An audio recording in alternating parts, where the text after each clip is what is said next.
I'm gonna watch no matter what. This is the first time in 2 or 3 years.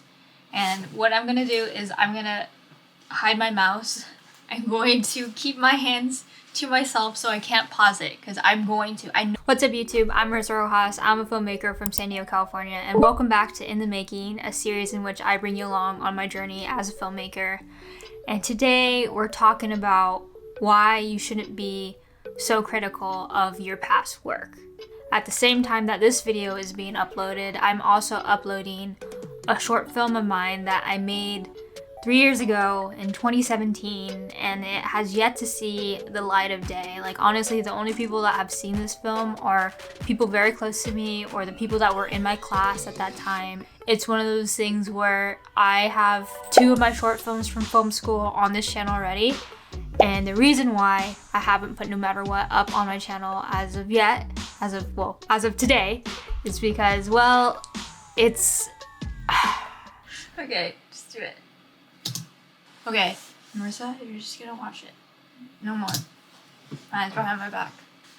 God, no, I can't.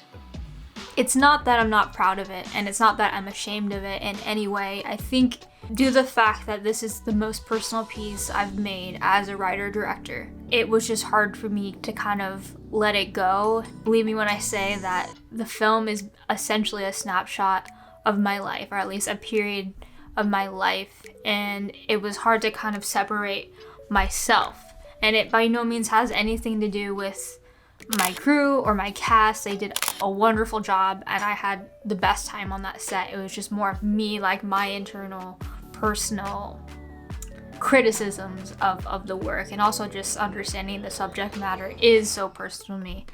And to just speak more towards that, the story surrounds essentially me coming out as queer, and it's mainly focusing on my relationship with my mom and how there was an adjustment period of when I came out, because it wasn't like an overnight, and my mom also wasn't like, she didn't kick me out or anything, like it wasn't super dramatic, but it was an adjustment. That's how I like to categorize that time, is just, she just needed time to accept that, just like I needed time, 19 years to be specific, to accept my sexuality in that way.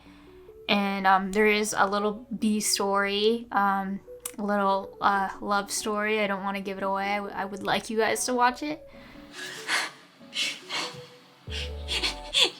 She yeeted herself out of there. Oh God, that hurts. Oh God. It's one of those things where I look back on it, and one thing I learned from, not one thing, I learned a lot from that shoot, from that film, is that next time I write a film based off of my own life experiences, which I will again in the future, I need to take at least some creative liberties with the script, with how scenes play out, because again, I basically wrote scenes based off my life. And I feel like, again, that's a big reason why it's hard for me to watch it.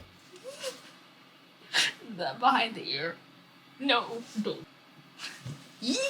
No. So yeah, that's my story of how I've sat on this film for the past 3 years, because I was getting in the way of myself, and I was being too precious with it. I was being too critical of my past self, of Marissa the filmmaker in 2017, whereas Marissa the filmmaker in 2020 is completely different and better, and has just improved in many ways, and also just as a person I've grown. And the title of this video, I want to speak to why you shouldn't be so critical of your past work. So first and foremost, as you can see, I cringe at this film, but I know that me cringing at my past work, it doesn't mean that it was bad per se. It was just, I see things that I, as a more experienced filmmaker now, wouldn't have done or would have improved. And that's all that means, is that I've grown since then. So obviously I think my past self is a little naive, a little inexperienced, and that's all that is. But it just means that at that point in time, that was your best. But now you're a year away from that, a few years away from making that film, and now you know better. And of course you're gonna look at your old work and be like, oh, why did I why did I choose that lens, or oh, why did I write that dialogue that way? Like, it's just gonna happen. It's just, you're more experienced now, you know better now.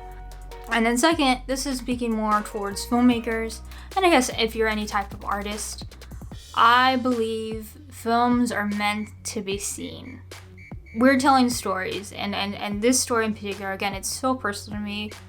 And I actually had my very close friend Adrian tell me, like, hey, you need to release that film. Like, I know you have your qualms about it, but I think the story that you told is very important still, even now in 2020, and it will resonate with other people.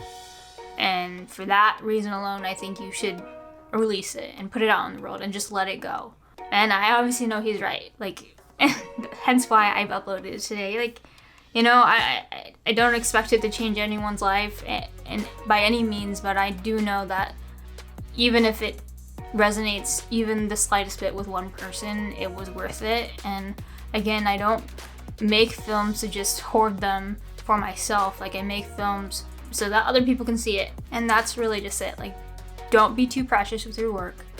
You're gonna grow, you're gonna evolve. So even work you probably made a year ago, 6 months ago, you're like, oh gosh, why did I do that? But again, it just shows your growth, and it shows that you are gaining an experience all the time. And two, like, your stories, your films, your art, whatever you're creating, it deserves to be seen.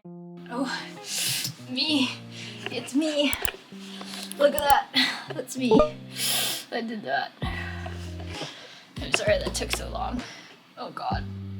I did it. But yeah, that was a snapshot of my life.